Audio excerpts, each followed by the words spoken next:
How can you start exploring in different years, ठीक है। अभी ये सोचो, कंसिडर आप जा रहे हो एक एंटरटेनमेंट पार्क, आप जा रहे हो डिज्नी के एंटरटेनमेंट पार्क या कहीं भी, डिज्नी वर्ल्ड या कोई और entertainment park, which ride will you enjoy? क्या आपको ये पता है? आपने दूर से देख लिया, चलो अच्छा एंटरटेनमेंट पार्क है, अब वाटर पार्क है, उसमें आर्केड गेम्स है, मेरी गो राउंड है, रोलर कोस्टर्स है, आप कौन सा एंजॉय करोगे सबसे ज्यादा? ट्राई करके ही पता चलेगा ना। अब इसमें आप ऐड कर दो कि अगर आपको हर एक राइड के लिए 1 से 2 साल तक प्रिपेयर करना है तो कैसे करोगे? टाइम लगेगा, फिर तो उसकी तैयारी करके जाना होगा। दैट्स द डिफरेंस, ठीक है, between amusement park and real life और प्रोफेशनल स्पोर्ट्स। अगर कोई प्रोफेशनल स्पोर्ट्स भी ट्राई कर रहा है तो तैयारी करके जाएगा। You can just go one day play international cricket, bat real international bowlers and then if you succeed, ये मेरा एरिया ऑफ इंटरेस्ट है, अगले दिन प्रोफेशनल बास्केटबॉल के लिए, ऐसे नहीं कर सकते ना। तो सेम चीज यहां पर है, तो आपको तैयारी करनी होगी, क्योंकि there are real cost, real consequences. Amusement park की राइड की तरह सीट बेल्ट नहीं है। तो लॉ स्टूडेंट कैसे एक्सप्लोर करेंगे to ensure that they are fully aware? Information चाहिए ना आपको कि, और सेल्फ अवेयरनेस चाहिए कि क्या होता है इस एरिया में। कुछ एग्जाम्पल्स दे रहा हूं अभी मैं, जो आप यूज कर सकते हो। आप जैसे कंटेंट राइटिंग वर्क कर सकते हो लीगल या नॉन लीगल साइट के लिए, एक्सप्लोर अलग अलग टाइप की कॉन्ट्रैक्ट कंटेंट राइटिंग कैसी होती है, ठीक है। कॉलेज की रिसर्च और प्रोजेक्ट से कैसे डिफरेंट है? डिफरेंट होने से प्रॉब्लम नहीं है, आप कंटेंट राइटिंग सीखोगे जिससे आप अगली बार बहुत सारी चीजें कर सकते हो सकता है आप प्रपोजल्स बनाना सीख जाओ। आप जब A0 जाके लॉ फर्म में काम करोगे या इंडिपेंडेंट प्रैक्टिस करोगे, आपके प्रपोजल सबसे बेस्ट होंगे, क्योंकि आपने कॉलेज से नॉन लीगल साइट के लिए काम किया है, कुछ कंटेंट राइटिंग भी किया था और उन्होंने बाय चांस प्रपोजल राइटिंग दे दिया, ठीक है। आपका आर्टिकल राइटिंग बेस्ट होगा, या हो सकता है आपकी लॉ फर्म आपको बोलेगा कि आप इंटर्न नहीं हो लेकिन हमारी वेबसाइट का कंटेंट लिख के बना दो, क्योंकि आप तो इतना अच्छा लिखते हो और उसमें कॉम्प्लेक्स आर्ग्यूमेंट नहीं लिखना होता। तो these experiences will count. Write a book on one area of law, try to look at it from an industry perspective. तो एक्ट के बारे में मत लिखो, केस लॉ के बारे में मत लिखो, एक एरिया के बारे में लिखो। Sports law, maritime law, technology law, blockchain and law, artificial intelligence and law, ऐसे करके एक एरिया के बारे में लिखो एक बुक, ठीक है। कितनी बड़ी होनी चाहिए एक बुक? 150 पेज लिखने का कोशिश करो, ठीक है। आपका कॉलेज का प्रोजेक्ट अगर 5,000 वर्ड का होता है तो एक बुक आप कोशिश करो 60,000 से 1 लाख वर्ड्स की हो, ठीक है। ये बहुत ज्यादा नहीं है, आप रिसर्च करोगे तो आप कर पाओगे, इसमें आप 1 से 1.5 साल में लिख सकते हो ये। और उस बुक को के लिए रिसर्च करते वक्त जो प्रिलिमिनरी पार्ट्स आपने लिखे हैं, you can publish those as independent articles. उसके बाद उस रिसर्च को कंपाइल करते वक्त एडिट करोगे, आप रियलाइज करोगे कि सारी चीजें इतनी इवॉल्व हो गई हैं कि वो पुरानी पब्लिकेशन से एकदम अलग है। तो आपका ऑनलाइन भी पोस्ट बन जाएगा और आपकी एक अलग से बुक भी बन जाएगी। Intern with a startup in your first और सेकेंड ईयर, अगर आपने ये नहीं किया है तो आप बाद में भी कर सकते हो इंटर्न, ठीक है। उसको आप स्टार्टअप्स को आप यही नहीं कह रहे हैं कि हम उनके लीगल वर्क के साथ हेल्प करिए, help them with other work, marketing work, कोई कॉल्स कर लीजिए, आप उनके सेल्स कॉल्स कर लीजिए, उनके फाउंडर्स के साथ बैठकर देखिए कि वो लोग कैसे अपना स्टार्टअप का ग्रोथ मैप कर रहे हैं, कैसे बिजनेस प्लान बना रहे हैं, उनके बिजनेस डेवलपमेंट काम में उनका हेल्प कीजिए, ठीक है। सेल्स रोल्स आप ट्राई कर सकते हैं 2 महीना 3 महीना, ठीक है। अगर आपको ह्यूमन राइट्स में कॉन्स्टिट्यूशनल वर्क में इंटरेस्ट है तो आप ट्राई इंटर्न करिए with an NGO even later, not just first year, third year में भी जब आपको समझ आ गया है थोड़ा constitutional law, human rights framework, उसके बाद आप इंटर्न करिए, देखिए how you can use it to get a job.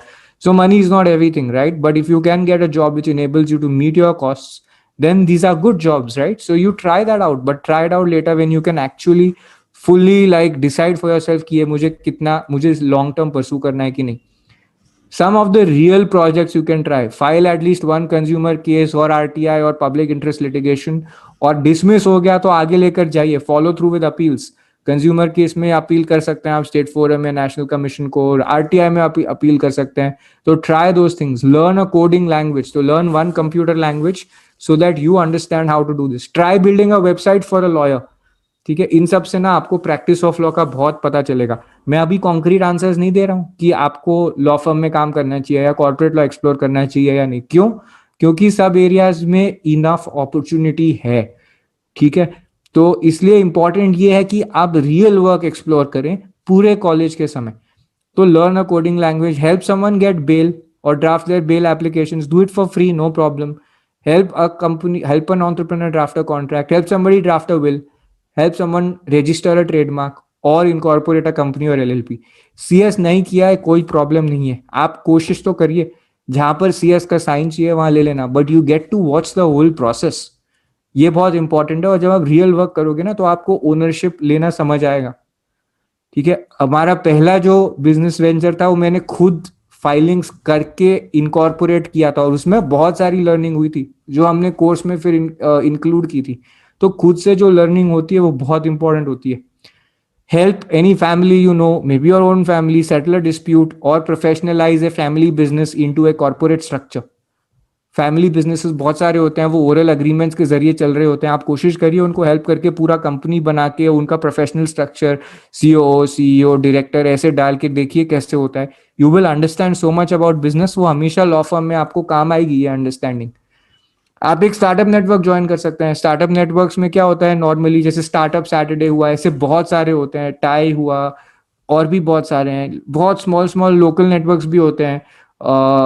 तो वहां पर क्या रहता है कि young entrepreneurs are there, are part of it, and you as a lawyer can also join it, as a law student can join it. इससे क्या होगा, you will be expose to different ideas also, and you will always, your brain will get fired up and you will want to think about कि इसको कैसे apply किया जाए, how do we use law to make their business easier.